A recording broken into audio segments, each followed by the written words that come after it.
घिउ त अरी होइन दुःखै परेपछि के खानु त भोकै मर्नुभन्दा के गर्नु भोकै मर्नुभन्दा त बरु घिउकै अरी खाएर भए पनि मर्नु त्यो भएको कारणले हिराजारी डिसिजन गरे आमा छिन् नि जसको आमा छिन् हजुर he is the most richest man in the world परदेशी दा म 13 वर्षको थिएँ होला हजुर र दाइ 14 वर्षको हामी बसाउँदै हो हजुर 13-14 वर्षको उमेरमा हामी चाहिँ भारतको मध्य प्रदेश भोपालमा हामी नोकरीको सिलसिलामा पुग्यौँ अनि म मऱ्यो भने पनि म पैसा कमाउँछु हजुर र म बाँच्यो भने पनि म पैसा कमाउँछु हजुर म बाँच्यो भने म पैसा ल्याएर आउँछु हजुर म मऱ्यो भने मेरो लासको साथमा पैसा आउँछ भने म त्यतातिर पुगेँ किन आमालाई बहुत माया गर साथी आमालाई वृद्ध आश्रममा राख्ने होइन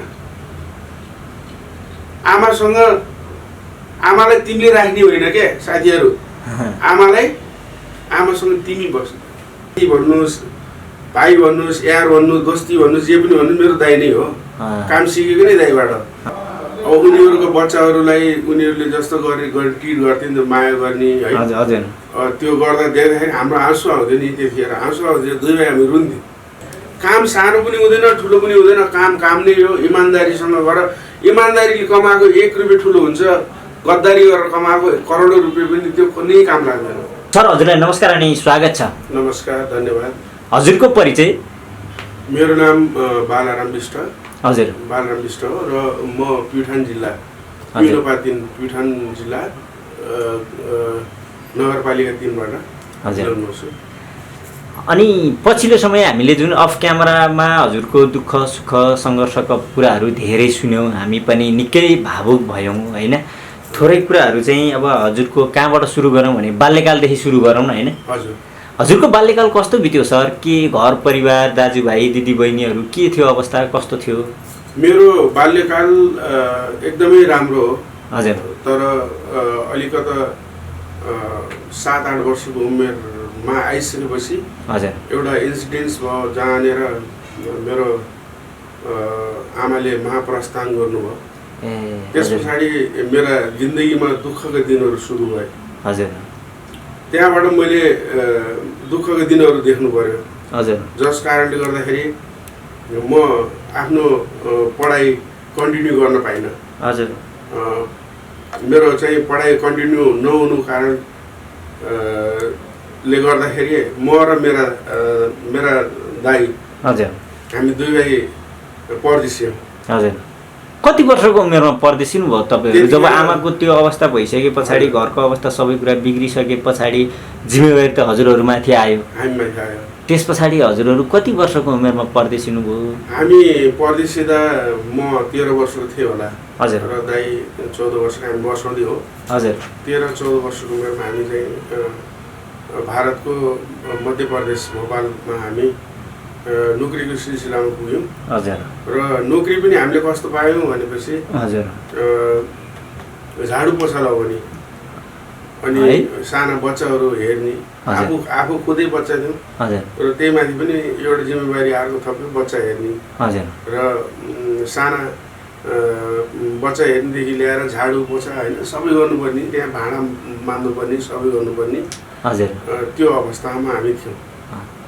बाल्यकालमा त्यति धेरै जस्तो त्यहाँ गएर अर्काको ठाउँमा अर्काकै आफै बच्चा भइरहँदा अर्काको बच्चा हेर्नुपर्ने झाडु पोछा लाउने त्यत्रो सङ्घर्ष गर्दै गर्दाखेरि कतै कतै त्यो आमाको काखमा बसेको यादहरू त्यो आमासँग बिताएका पलहरूको कतिको याद आउँथ्यो सर आमाको याद त आउँछ नि आमाको याद कसलाई आउँदैन आमाको यादलाई हामीले एक ठाउँ राखेर हजुर है हजुर हामीले चाहिँ अरूलाई पनि खुसी गराउनु पर्ने अब अवस्थामा पुग्यो कि हामी हजुर कस्तो रह्यो भनेपछि एक त हामी आफै बच्चा हजुर है त्यो माथि पनि हामीले अब चाहिँ पैसा कमाउनु पर्छ पैसा भन्ने पैसा चिज यस्तो चिज हो कि जसले पैसाले सबै चिजको मुख बन्द गर्न सक्छ त्यो भएको कारणले एउटा पैसा कमाउनु पर्ने अर्को आफ्नो बचपनलाई माया मारेर पनि सबै त्यो काम गर्नुपर्ने हाम्रो जीवन सङ्घर्ष कस्तो रह्यो भनेपछि एकदम कठिन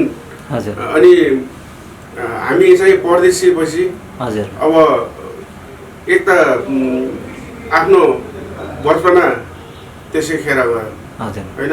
त्यही माथि अरूको बच्चाहरू हेर्नुपर्ने, हजुर भाँडा मान्ने, झाडु पोछा होइन, हजुर यो हाम्रो जिन्दगीमा यस्तो चिज भयो। अनि त्यही माथि अब अलिकति त्यहाँदेखि फेरि हामी 4-5 वर्ष हाम्रो त्यस्तै बित्यो। हजुर किनभने चाहिँ हामीलाई ठ्याक्कै कसैले चाहिँ होटल रेस्टुरेन्टमा चाहिँ या कुनै चाहिँ फ्याक्ट्री लाइनमा पनि हामीले चाहिँ जब पाउने अवस्था थिएन।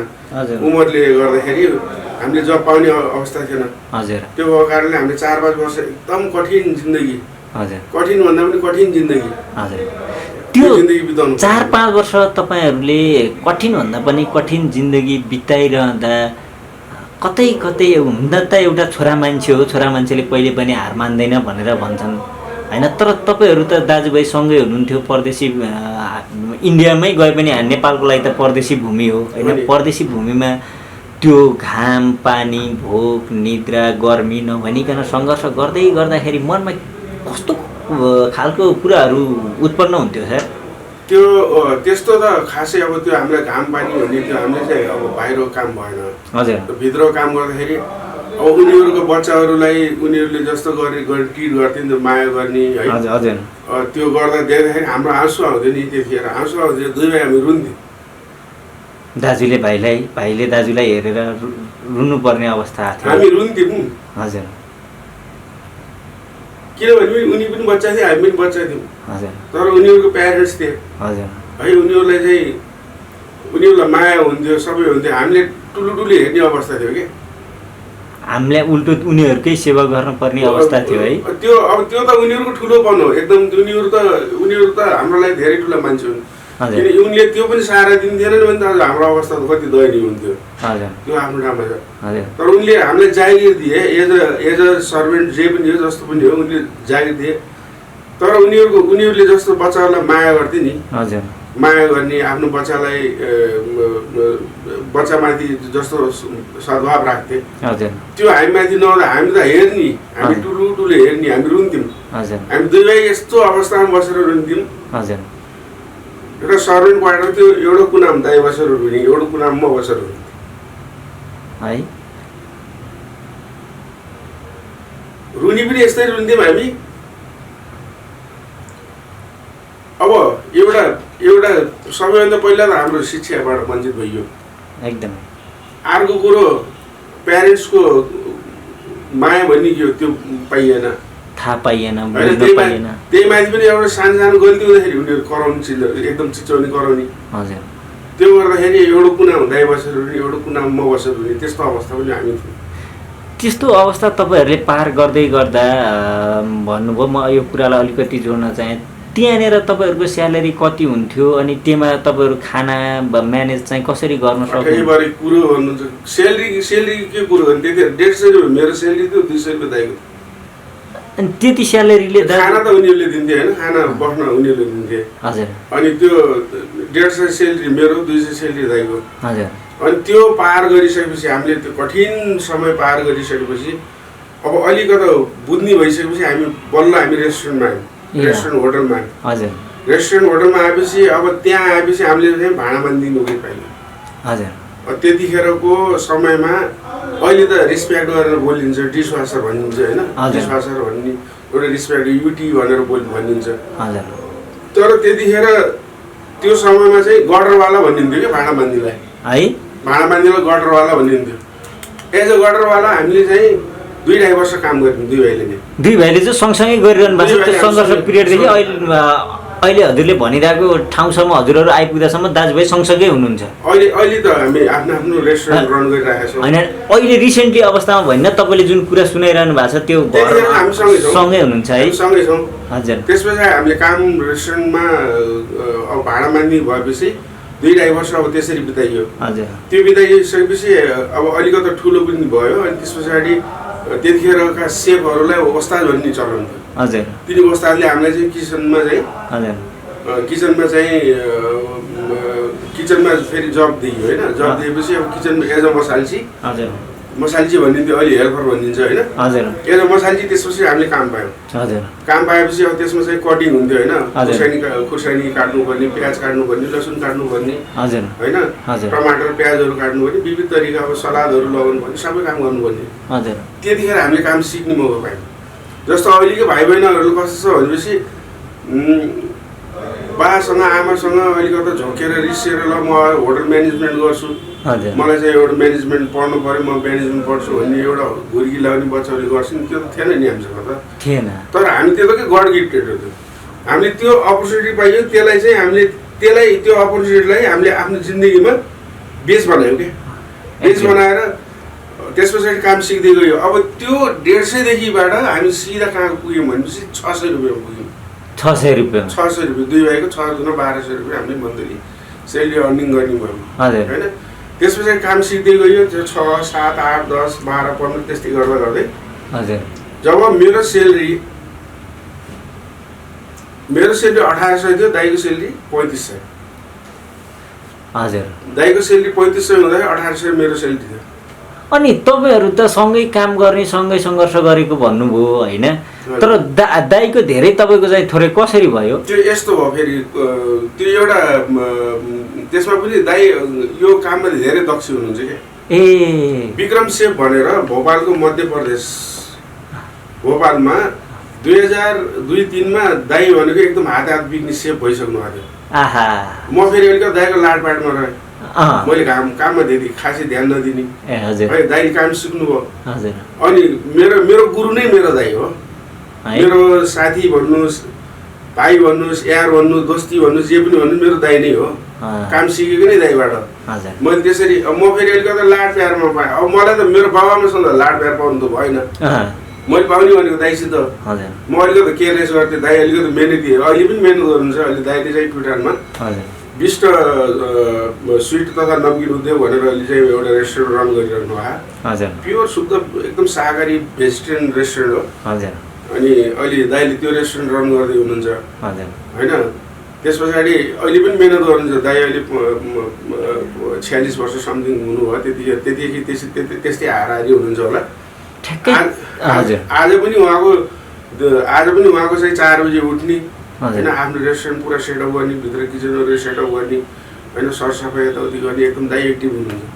तर म कस्तो थिएँ भनेपछि अलिकति समय पायो भने हार्रा हुर्रा गर्ने, हाक्क हुक्क गर्ने, म त्यस्तो मात्रै थिएँ। यताउता बरालिने त्यो कारणले मेरो सेलेरी कम। दाइको सेलेरी चाहिँ अब लगन जजमेन्ट गर्ने त गरिराखेको हुन्छ नि त, त्यो कारणले गर्दाखेरि। अनि हजुरले चाहिँ अहिले रिसेन्टली इन्डियामा के गर्दै हुनुहुन्छ? अहिले म आफ्नै रेस्टुरेन्ट रन गर्छु। हजुर, बिस्ट फास्ट फुडको नामबाट मेरो आफ्नै बिल्डिङ हो। हजुर, म आफ्नै बिल्डिङमा आफ्नै रेस्टुरेन्ट रन गरिरहेको छु, बिस्ट फास्ट फुडको नामबाट। बिस्ट फास्ट फुडको नामबाट त्यहाँ हजुरले त जस्तो भर्खर अफ क्यामेरा भन्नुभयो, जस्तो इन्डियाका धेरै चर्चित सेलिब्रेटीहरूसँग पनि काम पनि गर्नु। योभन्दा पहिला जस्तो यो रेस्टुरेन्ट रन गर्नुभन्दा पहिला 2003 मा मैले बिए गरेँ। हजुर, त्यतिखेर पनि मैले दाइले जिद गरेँ।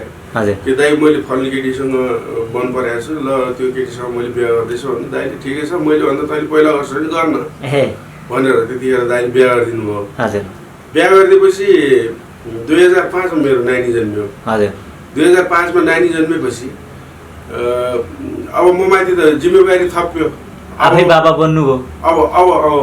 अब त्यहाँबाट त मैले चाहिँ अब त्यो हल्का लाड प्यार भन्ने चिज त भुल्नु पर्यो। हजुर, किन लाड प्यार त अलरेडी जन्मिसक्यो है। अब त्यो जन्मेपछि ममा अलिकति जिम्मेवारी थप्यो। 2006 मा मैले फेरि निर्णय गरेँ, त्यतिखेर इराक वार गरेको थियो अमेरिकाले, अनि इराक जाने मन बनाएँ मैले। मेरो आफ्नो श्रीमतीले मैले झुट बोलेर म चाहिँ कुवेत जाँदैछु भनेर म चाहिँ इराक जाने तयारीमा भयो, यही काठमाडौँमा। यति भोतारे हेर्नुहोस्, यति भोतारे थिएँ मैले। त्यो त्यस्तो इराकमा जुन अमेरिका र इराकको युद्ध चलिरहेको थियो 2006 मा, त जहाँसम्म मलाई लाग्छ मैले बुझेअनुसार, अनि तपाईँ युद्ध भइरहेछ भने थाहा पाउँदै पनि जान थाल्नुभयो। यस्तो हुन्छ क्या, कस्तो हुन्छ भनेपछि यहाँ अपर्च्युनिटी पाउनु पऱ्यो राम्रो, या त फेरि समयलाई अपर्च्युनिटी बनाउनु पऱ्यो। हजुर, मैले चाहिँ समयलाई अपर्च्युनिटी बनाउनु पऱ्यो। हजुर, मेरो दिमागमा यति बसेको थियो कि पैसा कमाउनु पर्छ, पैसा भयो भने सबै चिजको मुख बन्द गर्न सकिन्छ। हजुर, पैसा भएन भने सबैले चाहिँ ह्याप्छन्, चेप्छन् भन्ने मेरो दिमागमा थियो। हजुर, र मैले के सोचेँ भने म मऱ्यो भने पनि म पैसा कमाउँछु। हजुर, र म बाँच्यो भने पनि म पैसा कमाउँछु। हजुर, म बाँच्यो भने म पैसा ल्याएर आउँछु, म म मऱ्यो भने मेरो लासको साथमा पैसा आउँछ भने म त्यतातिर पुगेँ।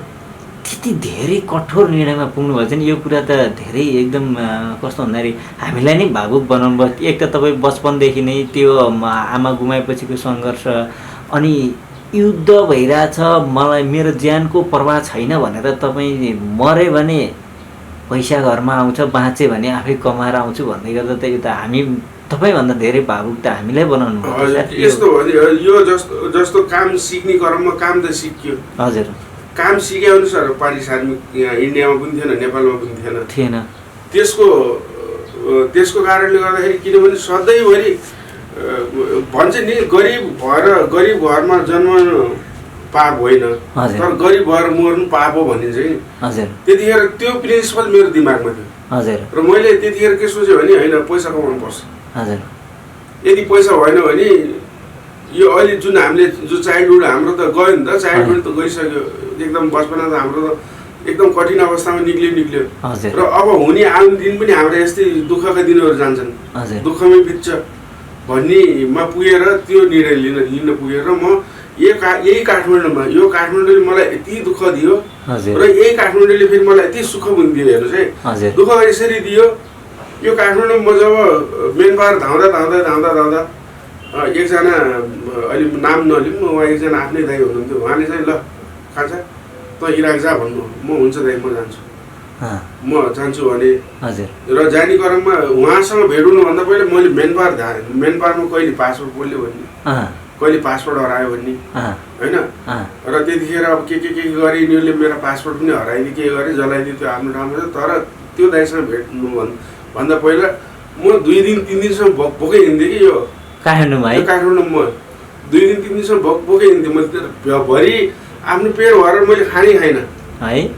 र एकजना म त्यो दाइलाई मैले कहिल्यै भुल्न सक्दैन, त्यो अनुहार मलाई याद छ।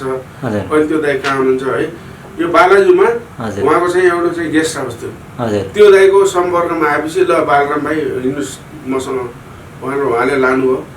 उहाँले लगेपछि तपाईँलाई ल कुकिङ काम आउँदो रहेछ, अब यो भाइहरू सबै विदेश जाने, उहाँहरूलाई चाहिँ खाना बनाइदिनु नि त, मेरो जानलाई पनि सजिलो हुन्छ भनेपछि त्यतिखेर मैले 2 छाक खाँदाखेरि मेरो यस्तो हालत भएको थियो। हेर्नुहोस् है, पैसा छैन, फर्केर जाऊँ, म प्युठान फर्केर जाऊँ, पैसा छैन। मैले चाहिँ मेरो मेन पावरमा 1,50,000 बुझाइसकेको थियो, त्यो पनि साउ काटेर है।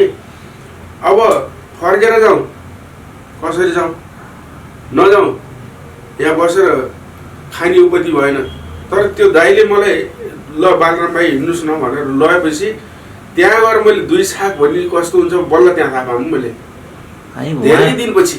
उहाँ चाहिँ तपाईँको नजरमा सबैभन्दा ठुलो भगवान बनेर, भगवान उहाँको नाम म तपाईँको यही च्यानलबाट भन्न चाहन्छु। उहाँको नाम अमृत हो, उहाँ मगर हो होइन, पुन मगर हो या राणा मगर हो के हो थाहा छैन। उहाँ रोल्पाको दाइ हुनुहुन्थ्यो है। त्यो दाइले मलाई उहाँ लगेपछि मैले खाना बनाएँ, सबैले खाना पनि खाएँ, राम्रो माने त्यहाँ बसेर गेस्टहरूले। र मैले 2 छाक भने त्यसरी खाऊँ के। त्यो दाइसँग म 15-20 दिन बसेँ र दाइ म प्युठान जान्छु भन्दाखेरि उहाँले भाडा हालिदिनु भयो। भाडा हालिदिएर म चाहिँ प्युठान त्यसरी गएको। अनि तपाईँले यहाँ यति धेरै दुःख गर्नुभएछ, तपाईँ त्यहाँ खासमा इराक जान भनेर आएको, अनि त्यो इराकको कुरा चाहिँ तपाईँ इराक पुग्नु भयो कि त्यो तपाईँको 1.5 लाख रुपियाँ त्यहीँ भयो? इराक त पुगेँ, इराक पुगेँ म। इन्डियामा त हामीले काम सिक्ने त्यो आफ्नो अलग च्याप्टर भयो। र अब म चाहिँ पैसा कमाउनुपर्छ, विदेश जानुपर्छ भन्ने अलग च्याप्टर भयो। यो जब विदेश जाने भन्दाखेरि पनि विदेश जाने क्रममा अब पाएका फेरि यो दुःखहरू नै जो तपाईँसँग म कुरा गर्दैछु, एकदमै यो चाहिँ विदेश जाने क्रममा पाएको दुःख। त्यस पछाडि हामीलाई यहाँबाट दिल्ली लग्यो। दिल्ली लगेर 6 महिना बसाल्यो। 6 महिना बस्दाखेरि एउटा होटलमा लगेर राख्यो। अब त्यो चाहिँ मेन पावरको मान्छे सम्पर्कमा आएन। नआएपछि त्यहाँ चाहिँ एउटा नजिकै रेस्टुरेन्ट थियो, त्यहाँ रेस्टुरेन्टमा ल मलाई 2 ट्याप खाना दिए, म काम गरिदिन्छु तेरो भनेर त्यहाँ भनेपछि उसले ल हुन्छ ठिकै छ नि त आइज भनेर अर्को दिन अर्को काममा गयो। अनि त्यहाँ सिर्फ खानाको लागि मात्रै मैले 6 महिना काम गरेँ। खानाको लागि मात्रै? खानाको लागि मात्रै। बस्ने त कहाँ हो, के हो, घर परिवार बस्ने व्यवस्था मेन पावरले गर्दै थियो। तर खाने चाहिँ आफ्नै पैसाले। पैसा छैन। हामीसँग त्यति धेरै पैसा पनि हामीले इन्डियामा कमाएको पनि होइन, हामी त्यत्रो सेलेरी पनि थिएन। मैले भनिहालेँ न 17-18 हजारदेखि 1700-1800 सेलेरी हजुर अनि त्यसैलाई त्यही माथि हिसाब काट्या हजुर छोरी भर्खर जन्मेछिन् 19 दिनकी छिन् हजुर है त्यो कन्डिसनमा घरमा 19 दिनको छोरी छोडेर तपाईँ इराक जुन भन्नुभयो नि हजुर सके पैसा कमाएर फर्किन्छु नसके पैसा चाहिँ मेरो घरमा फर्किन्छ भन्ने घरमा त्यो छोरीलाई छोडेर त्यत्रो सपना बोकेर जाँदै गर्दा मन कस्तो भयो होला सर एउटा छोरा मान्छे त्यो त्यस्तो तिनी कुरा गर्दाखेरि त कस्तो हुन्छ भनेपछि हजुर दुःखले र दर्दले घिउको अर्नी खायो मर्दले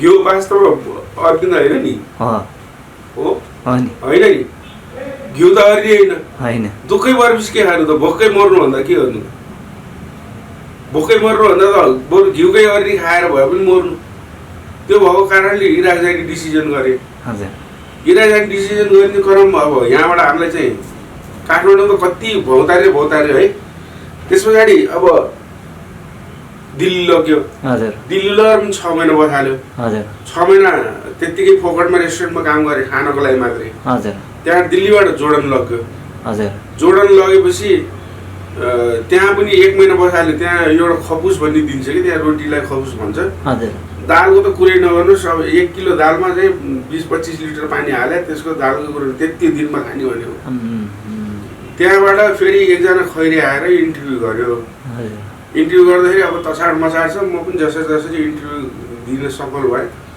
इन्टरभ्यू दिन सफल हुँदाखेरि एक त शरीर त्यस्तो भइसकेको थियो कि झिड भइसकेको थियो किनभने प्रपर फुड भएन भने त शरीरले त धान्दैन होइन अनि उनीहरूले मलाई पटक प्रश्न गर्थ्यो कि खैरेले आर यु सेफ भन्थ्यो मलाई मैले sir yes of course I am safe भन्नु भने त्यस पछाडि do you know how to cutting भन्छ अनि मैले sir I know how to cutting भनेपछि उसले इसारा गरेर आफ्नो साथीलाई प्याज र टमाटरहरू मगायो होइन अनि त्यस पछाडि मैले सट्ट कटिङ गरेर देखाएँ कि यो जुलियन हो यो फाइन चप हो यो चप हो यो वेडजेस हो भनेर सबै बताएपछि उसले चाहिँ एकदमै विश्वास गरे फुल्ली विश्वास गरे खैरेले अनि त्यस पछाडि भने no more interview write your passport number and your name भनेपछि सर र मैले आफ्नो पासपोर्ट नम्बर लेखेँ आफ्नो नाम लेखेँ मलाई अहिले पनि याद छ मेरो पासपोर्ट नम्बर 144224 सट्ट पासपोर्ट नम्बर लेख्दा बित्तिकै खैरेले भने okay your interview is finish I pass भनेपछि म यति रोएँ हेर्नुहोस् खुसीले घर फोन गरौँ पैसा छैन सम्पर्क त्यो तपाईँले जस्तो मैले तपाईँको थोरै कुरा काटेँ तपाईँले दिल्लीबाट उता गएर जुन 1 महिनासम्म तपाईँहरू त्यो के चप के खाएर बसेर त्यो सङ्घर्ष गरेर अनि त्यहाँनिर तपाईँले त्यो कोइरेले तपाईँको इन्टरभ्यू लिएर तपाईँ त्योमा पास भइसके पछाडिको खुसी घर साट्नको लागि तपाईँले कति सङ्घर्ष गर्नु पर्यो होला त्यो सङ्घर्ष त कति भयो कति त्यो त बाँड्नै पाइएन नि पैसै छैन गोदामा है गोदामा पैसै छैन त्यो जोर्डन पुग्दासम्म त हामीसँग 1 रुपियाँ पनि दिन्थ्यो डाउनटाउन सिटी भन्नेमा चाहिँ अल फ्यासन होटल भन्नेमा हामीलाई बन्दक बनाएर आएको थियो है गोदामा पैसा छैन ल म इन्टरभ्यू मेरो भयो पास भयो भनेर अलिकति खुसी साडो भन्दाखेरि पनि पैसा छैन अब के गर्ने लास्ट विकल्प भने रुनी नै हो तर त्यहाँ पास भएपछि त्यहाँ चाहिँ झरेको आँसु चाहिँ तपाईँको खुसीको झरे है खुसी झरे त्यहाँ न खानुको व्यवस्था थिएन केही थिएन एउटा कोठामा 10-12 जना भरेर राखेको थियो त्यस पछाडि त्यो होटलबाट हामीलाई फेरि त्यहाँबाट निकालेर अर्को होटलमा सिफ्ट गऱ्यो त्यहाँ गएपछि दुईजनालाई बेड सेयरिङ गरेको थियो अनि खाना राम्रो तरिकाले खाना खाइयो फ्रुटहरू खाइयो त्यस पछाडि हामीलाई चाहिँ इराक लगेपछि बगदाद एयरपोर्टमा जब प्लेन ल्यान्ड गरेर ठ्याक्क हामी एयरपोर्टभित्र एन्ट्री गर्दा यता हेर्दा पनि त्यो चाहिँ ध्वस्त भएको छ भवनहरू ध्वस्त छ उता हेर्दा पनि भवन ध्वस्त छ झन् त्यहाँ गएर झन् मन खिन्न भयो भा कस्तो ठाउँमा आइयो अब के होला त्यहाँ एकजना दाइले टक्क लाएर एसएलआर एसएमजी बोकेर ए भाइ आउनुभयो भन्दा ट्याक्क यस्तो लाग्यो बाउले बोले जस्तो के त्यो गन बोक्ने इराकमा गन बोक्ने पनि नेपाली नै अनि उहाँले चाहिँ ल भाइ आउनु भन्दाखेरि ट्याक्क बाउले भने जस्तो ए छोरा आइस भने जस्तो के त्यहाँ त्यो दाइले के भन्नु भने ल पानी पिउनुहोस् ग्याटरेडहरू छ ग्याटरेडहरू कोल्ड ड्रिङ्क जे खानु मन लाग्छ खानुहोस् भन्नु दिनुभयो खाइयो त्यस पछाडि हामीले त्यहाँबाट स्केटिङ गरेर वारर्स क्याम्पमा लग्यो वारर्स क्याम्पमा लगेपछि अब त्यो वारहाउस क्याम्पमा गइसकेपछि त्यहाँ काम गर्ने मौका पाइयो, राम्रो काम गरियो। अब फेरि हाम्रो त्यहाँ पनि एउटा कम्युनिकेसनको प्रब्लम, जो मेरो सेफ थियो उसलाई इङ्ग्लिस नआउने, मलाई अरबी नआउने, समस्या त्यहाँनिर पनि भयो। त्यही पनि सङ्घर्ष गर्दा गर्दै लड्दै दुनियाँभर गर्दै त्यस पछाडि 3 महिना त्यहाँ काम गरेपछि प्रमोसन गरेर असिस्टेन्ट सुसेफमा हाल्यो। असिस्टेन्ट सुसेफमा अहिले म जुन उमेरमा छु त्यतिखेर मान्छे बल्ल पुग्छ। म त्यतिखेर 21 या 22 वर्षको त्यति त्यो उमेरमा म असिस्टेन्ट सुसेफमा पुगिसकेको थिएँ। तपाईँ त्यहाँ इराक पुगेर जस्तो घरमा त 13 दिनको छोरी छोडेर हिँड्नु भएको थियो, 19 दिनको छोरी छोडेर हिँड्नु भएको थियो। बाटोमा तपाईँको घर परिवार र तपाईँको सम्पर्क कहाँ पुगेपछि टुट्यो? सम्पर्क हाम्रो जोर्डनसम्म जाँदाखेरि हाम्रो सम्पर्क टुट्यो। हजुर, किन पैसा भएन। जब इराक गइसकेपछि हामीलाई फेरि महिनामा 1 घन्टाको लागि एउटा कार्ड दिन्थ्यो। त्यो 1 घन्टाको कार्डमा चाहिँ त्यो त्यस्तो सिस्टम थियो। त्यो कार्ड राखेपछि हजुर कुरा गरिन्थ्यो। अनि म त्यसरी चाहिँ आफ्नो जानसँग महिनामा 1 पटक कुरा गर्न पाउनुभयो तपाईँ? महिनामा जति पटक गरे पनि त्यो 1 घन्टाको लागि कार्ड दिन्थ्यो। चाहे 1 घन्टा गरेर खतम गरेर, हजुर, चाहे 1 महिना पुऱ्याएर कुरा गरेर। अच्छा, अनि त्यस पछाडि चाहिँ के गर्नुभयो तपाईँ त्यहाँबाट? त्यस पछाडि अब त्यहाँ चाहिँ काम गर्यो। काम गर्ने क्रममा अब ठुल्ठुला तिनी त्यहाँका चाहिँ आर्मीका चिफ जनरलहरूसँग मिटिङ हुन्थ्यो होइन। हजुर, अनि त्यस पछाडि गएर राम्रो काम गरेर पैसा कमाइयो। राम्रोसँग पैसा कमाएपछि अनि त्यहाँबाट बल्ल हामी चाहिँ अलिक। तपाईँ ठ्याक्कै कति वर्ष बस्नुभयो इराक गइसकेपछि? इराकमा 28 महिना बसेँ। 28 महिना बस्नुभयो, त्यस पछाडि तपाईँ फर्किनुभयो? त्यसको 28 महिनापछि मेरो जानले थाहा पाएन इराक छ भन्ने। म त कुवेत भन्नु गएको। हजुर, अनि जानले थाहा पाएपछि अनि त्यस पछाडि उनले के भनिन् भने अब यो बच्चा सहित म कि नदीमा हाम फाल्नुपर्ने भयो कि तपाईँ आउनुहोस् भनेपछि मैले फेरि मेरो क्याम्प बससँग कुरो गरेर ल अब त्यति यस्तो जानले हाम फाल्नलाई भन्ने कुरो भएन। अनि त्यसपछि मैले के भने नि मेरो श्रीमती एकदम बिमार भएको कारणले मलाई जानुपर्ने भयो सर। मलाई जति यथासम्भव हुनसक्छ नि मलाई चाहिँ चाँडै नेपाल पठाइदिनु पऱ्यो सर भनेपछि उसले भने जति चाँडै गऱ्यो भने 15-20 दिनभन्दा कन्भे पाइँदैन। कन्भे नभइकन स्कटिङ नगरिकन तिमीहरूलाई स्पाइकर पुऱ्याउन सकिन्न। ठिकै छ, म कुरा गर्छु, अरू पनि जानी छन् र म चाहिँ मिलाइदिन्छु भन्यो उसले। राम्रो मेरो रिलेसन राम्रो थियो। अनि उसले 10-15-20 दिनपछि ल बिष्ट तिमी चाहिँ नेपाल जानुलाई तयार हो, आफ्नो सामान प्याक गर भनेपछि त्यहाँबाट हामीलाई वारहाउस क्याम्पबाट स्पाइकर पठायो। स्पाइकर क्याम्पबाट फेरि हामीलाई कुवेत पठायो। कुवेतबाट कतार हुँदै फेरि यता नेपालमा चाहिँ आइयो। जे सकुशल आइयो। अब आफूसँग गएको साथीहरू कति चाहिँ एम्बुसमा परे, कोही लन्चरहरू खसेर मरे होइन। सँगै गएका साथीहरू यस्तो हुन्थ्यो कुरै नगर्नु न, फर्केर फेरि त्यही अभाव हुन्छ, काम गरौँ, यो दुनियाँभरको दबाब छ। र पनि यस्तो कस्तो भयो भने 2टा ढुङ्गाको बिचमा भएको तरुल के न फस्टिन सक्या न ढुङ्गै फाड्न सक्छ। फर्केर आउँ, घरमा 19 दिनको छोरी छोडेर आएको छु, उसको भविष्य सोच्नु पर्यो, नफर्केर काम गरौँ, आफूसँगै आएको साथीको त्यो अवस्था। साथीहरू कति साथीहरूलाई देख्यो नि त है, 2 टुक्रा भएको देख्यो। अनि त्यस्तो आफ्नो आँखाले देख्दाखेरि र पनि कति सहर काम गरेर होला कि। त्यसैले त छोरा मान्छेको मन, तपाईँले भनेको अहिलेसम्मको सायद हामीले लिएको इन्टरभ्यूहरू र छोरा मान्छेको कुरा पीडामा सायद अति मन छुने कुरा मलाई चाहिँ के लाग्यो भन्दाखेरि तपाईँले भन्नुभयो नि इराक कमाउन जान्छु, फर्केँ भने साससँग फर्केँ भने पैसै लिएर फर्किन्छु, सकिनँ भने लास फर्के पनि पैसा पनि फर्किन्छ। त्यतिसम्म साहस बोकेर जाँदै गरेको मान्छे आज यो स्थानसम्म आइपुग्दा कस्तो लाग्दो रहेछ? छोरा मान्छेको जिन्दगी के रहेछ त? छोरा मान्छेको जिन्दगी भनेको सङ्घर्ष है। म स्पेसली अहिलेका यो टिनेजरहरूलाई के भन्छु भने, हजुर भाइ बहिनी तिमीहरूले जस्तो काम भेट्छ, सानो ठुलो जस्तो काम भेट्छ, आफ्नो आमालाई हेल्प गर। काम सानो ठुलो हुँदैन भाइ बहिनीहरू है। काम सानो पनि हुँदैन ठुलो पनि हुँदैन, काम नै हो। इमान्दारीसँग गर, इमान्दारीले कमाएको 1 रुपियाँ ठुलो हुन्छ, गद्दारी गरेर कमाएको करोडौँ रुपियाँ पनि त्यो कुनै काम लाग्दैन। जसरी आउँछ त्यसरी नै जान्छ। त्यो भएर म लोग्ने मान्छेको जिन्दगी के हो भनेको सङ्घर्ष है। जो सङ्घर्ष गर्न सिक्यो, जो सङ्घर्षशील छ अझै पनि, इज द विनर है। Is the winner. जसले सङ्घर्ष गर्न सकेन, सङ्घर्षदेखि इज द फेलियर। अब त्यसको जिन्दगी त्यहीँनिर समाप्त भयो। त्योभन्दा अगाडि जिन्दगी छैन। सङ्घर्ष नै जिन्दगी हो, जिन्दगी नै मर्द हो। हजुरले एउटा छोरा मान्छे त यस्तो हुनुपर्छ भनेर भन्नुभयो। हजुरको नजरमा आमा के हो जस्तो लाग्छ दादा? आमा सबै हुन् है। आमा सबै हुन्। आज तपाईँले आमाको परिभाषा हजुर व्याख्या विश्लेषण गर्नु हुँदैन। आमा छिन् नि, जसको आमा छिन्, हजुर, he is the most richest man in the world. एकदम धनी मान्छे हो कि त्यो, बिल गेट्स भन्दा पनि धनी मान्छे हो कि त्यो, जसको आमा त्यो इन्डियाको अडानी अम्बानी भन्दा पनि धेरै धनी मान्छे हो कि त्यो, जसको आमा छ।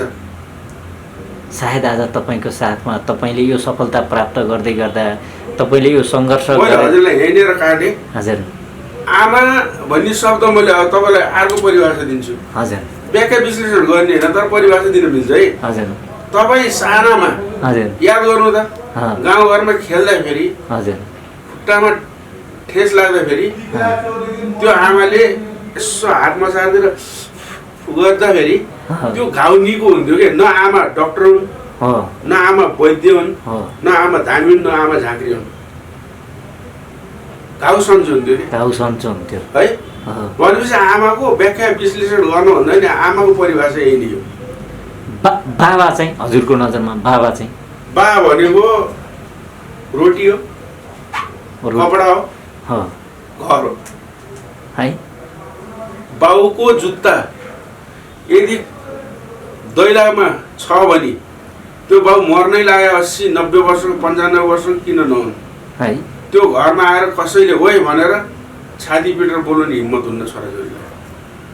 बाउको जुत्ता मात्रै दिँदा पनि, बाउको जुत्ता मात्रै, फाटा चप्पल मात्रै पनि दैलामा छ भने बाउ भनेको त्यो। फेरि दाइ चाहिँ के लाग्छ तपाईँलाई? कस्तो लाग्छ दाइ चाहिँ? दाइको परिभाषा के? दाजु भनेको शक्ति हो। शक्ति है, शक्ति हो।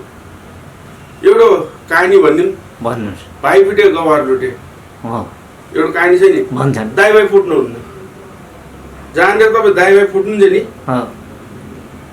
तपाईँले यति तोड्छ नि यो समाजले, एकदमै यति तोड्छ नि, यति हेप्छ, यति चेप्छ नि। हजुर, यदि तपाईँ 2 भाइ मजबुत हुनुहुन्छ, तपाईँ 3 भाइ 4 भाइ जति भाइ पनि हुन्छ, यदि तपाईँ 3 भाइ 4 भाइ मजबुत हुनुहुन्छ भने नि यो दुनियाँ तोड्न सक्दैन, तोड्नै सक्दैन। दाइ भनेको त्यो, भाइ भनेको त्यो। श्रीमती भनेको दुःख र सुखको साथी हो है, दुःख र सुखको साथी। तर तपाईँलाई मैले आज सायद यसरी सोधेको थिएन, अन्य हाम्रो पाहुनाहरूलाई मैले यसरी बा आमा दाजुभाइ श्रीमती तपाईँको नजरमा के हो भनेर सोधेको थिएन। तर आज तपाईँलाई मैले यो कुरा सोध्दै गर्दा तपाईँले दिएको यो कुराले यो हेर्ने दर्शकहरूको मन पक्कै पनि छुनेछ। सबैको सोच तपाईँको जस्तो भइदियोस् होइन। अब लगभग हामी कार्यक्रमको अन्त्यतिर छौँ। यद्यपि मैले अन्त्यतिर छौँ त भनिहालेँ। अहिले तपाईँ भोपालमा चाहिँ आफ्नै व्यवसाय गरेर बसिरहनु भएको छ। अहिलेको अवस्था चाहिँ के छ तपाईँको? अहिलेको अवस्थामा हजुर, अहिलेको अवस्था अब म सुरुमा हजुरले जोडेको प्रश्नलाई मैले त्यहाँनिर फेरि अलिकति खोज्छु। हजुर, अहिलेको अवस्थामा मसँग गाडी छ, हजुर, गाडी घोडा छन्, घर छन्, श्री सम्पत्ति सबै छ। तर त्यो श्री सम्पत्तिलाई हेरेर हजुर खुसी हुने एउटा पात्र छैनन्, तिनी भने आमा है। तिनी भनेको आमा हुन्। आज मैले कमाएको इज्जत, मैले कमाएको सम्पत्ति मैले आर्जेका मैले जोडेका श्री सम्पत्तिहरू हेरिदिने एउटा आमा छैन। कतैबाट श्रीमती आफ्नो ठाउँमा छिन् है, श्रीमतीलाई मैले नराम्रो भन्न खोजेँ होइन, श्रीमती आफ्नो ठाउँमा छिन्। तर कतैबाट तपाईँ दुःख एकदम पीडा भएर अथवा कुनै I think you should have to feeling harassment त्यो समयमा आएर आमाको काखमा टाउको राखेर आमा भन्दाखेरि सारा दुःख भुल्ने त्यति बाटो छैन मसँग, नत्र मसँग सबै चिज छैन। त्यही भएर मैले के भन्छु भने यही हजुरको यो च्यानलबाट मैले यो आमालाई बहुत माया गर साथी। आमालाई वृद्धाश्रममा राख्ने होइन, आमालाई तिमीले राख्ने होइन क्या साथीहरू, आमासँग तिमी बस्नु। तपाईँ यति धेरै आमाप्रति भावुक हुनुभयो, एउटा छोरा मान्छे भएर पनि आमालाई सम्झेर यति रुनुभयो। तर हाम्रो आजभोलिको समाज हेर्दै जाँदा कतिपयले आफ्नै छोराले आमा मारेका, कति छोराहरूले चाहिँ आफ्नै आमा बाउले लगेर वृद्धाश्रममा राखेका, त्यस्ता छोराहरू पनि यो समाजमा छन्। ती छोराहरूलाई तपाईँ के भन्न चाहनुहुन्छ दाइ? तिनी भनेको समाजको धमिरा हुन् है, तिनी भनेको समाजका धमिरा हुन्। तिनीहरूमा या त चेतना नभएका है, चेतना या विवेकले काम गर्न सकेन है, तिनी भनेको समाजका धमिरा हुन्। त्यस्तै मान्छेको कारणले समाज बिग्रेको है। आमा भन्छ नि मैले बाबामा पालेको छु, बाबामा तिमीले पाले होइन यार, बाबाआमाले तिमीलाई पालेको हो के, यसरी बुझ्नुपर्छ। भन्छ नि मैले बाबाआमालाई राखेको छु साथमा, बाबाआमालाई साथमा राख्ने होइन के, बाबाआमाको साथमा बस्ने हो। छोरो भनेको त बाबाआमाको साथमा बस्ने हो, बाबाआमालाई साथमा राख्ने होइन। एकछिन कल्पना गर्नु त, एकदम अगाडि जानु त, त्यो 9 महिनासम्म तपाईँ पेटमा बस्नुभयो है, त्यही शरीरको मासु हो, त्यही शरीरको हड्डी हो, त्यही शरीरको खुन सबै एभ्रिथिङ त्यो सबै त्यही आमाको हो नि, अनि त्यही बाउको देन हो। अनि तिनीहरूलाई तपाईँले कसरी आफ्नो साथमा राख्न सक्नुहुन्छ? तपाईँ त उहाँहरूको साथमा बस्ने हो के। अनि यति तपाईँ जस्तै बुझ्ने सबै छोराहरू भइदिएको भए सायद आज कुनै आमा छोराको हातबाट मर्यो भन्ने सुन्नु पर्ने थिएन होला। तिनी सबैभन्दा अभागी हो दुनिया। सायद नेपालमा वृद्धाश्रम छ भन्ने पनि सुन्नुपर्ने थिएन होला तपाईँ जत्तिकै सबैका छोराहरू भइदिएको भए। दाइ हस् त, अब हामी लगभग कार्यक्रमको अन्त्यमा छौँ। हजुरको दुःख सुख सङ्घर्ष सबै कुराहरू हामीले कति सोध्न सक्यौँ, कति हजुरलाई खुलाउन सक्नुभयो, र अन्तिममा हामीले केही सोध्न छुट्याएको मलाई यो कुरा अझै भन्न मन थियो भन्ने कुरा छ भने कृपया त्यस्तो केही छ भने भनिदिनु न। मलाई अरू त केही छैन, तर यो च्यानलको माध्यमबाट एउटा राम्रो गुड मेसेज दिन चाहन्छु। हजुर, त्यो मेसेज भनेको बाबुआमाप्रति एउटा सद्भाव राख, बाबुआमाप्रति एउटा छोराले गर्नुपर्ने फर्ज अथवा छोरीले गर्नुपर्ने फर्ज होइन, आफ्नो दायित्व निभाउने कुरामा बाबुआमालाई दुःख नदियो र खास गरेर मैले मेरो टार्गेट कहाँनिर हुन्छ भनेपछि यो मेरो पहिलो अन्तर्वार्ता होइन, योभन्दा पहिला पनि मेरो धेरै अन्तर्वार्ताहरू भयो होइन। भारतको तपाईँको चाहिँ नेसनल टेलिभिजन दूरदर्शनबाट पनि मेरो लाइभ फुड टेलिकास्टहरू आउँछन् होइन। मेरो आफ्नो लाइभ फुड टेलिकास्टहरू आउँछन्। यो पहिलो त होइन, तर मैले हर मेरा यस्ता टेलिकास्टहरूमा मैले दिने म्यासेज भनेको खास गरेर मेरो टार्गेट रहेको भनेको टिनेजरहरूलाई। कतिखेर भनेपछि अब यो टिनेजरहरू कस्तो हुन्छ भने यतिखेर यिनीहरूलाई एकदम हुटुटी के हुन्छ भनेपछि फल्नासँग आइफोन छ भने उनलाई पनि आइफोनै चाहियो, फल्नासँग अरू केही राम्रो ग्याजेट्सहरू छ भने उसलाई पनि चाहियो। त्यो कमाउनको लागि तिमीले आफै मिहिनेत गर, बाउलाई दुःख नदियो, आमालाई दुःख नदियो, जस्तो हुन्छ सानो ठुलो काम गर, थोरै पैसामा काम गर। त्यहाँनिर दुई चिज हुन्छ, थोरै भए पनि पैसा अर्निङ हुन्छ र एउटा चाहिँ एक्सपिरियन्सहरू अनुभव लिन पाइयो। त्यही अनुभवलाई भोलिको दिनमा हतियार मेरो मेसेज मेरो खास गरेर टिनेजरहरूलाई यही नै हो। वाह दाइ, यति धेरै बेर जसले अन्तिमसम्म हाम्रो प्रोग्राम हेर्नु बिचमा रुनु पनि भयो, तपाईँको सङ्घर्ष बुझ्नुभयो र यदि टिनेजरको कुनै पनि हाम्रो लेभलको साथीहरू या टिनेजरको भाइ बहिनीहरूले यो म्यासेज हेरेर उहाँको कुरा कृपया फलो गरिदिनु होला। त्यसले हामीलाई भन्दा पनि तपाईँलाई नै प्लस पोइन्ट हुने हो। यतिन्जेलसम्म हामीलाई हजुरहरूका दुःख पीडा राख्ने अवसर दिनुभयो, समय दिनुभयो, त्यसको लागि दाइ हजुरलाई धेरै धेरै धन्यवाद। नमस्कार। हजुरलाई पनि धन्यवाद।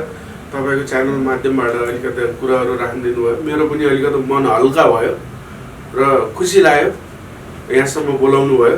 धन्यवाद हजुर। धन्यवाद।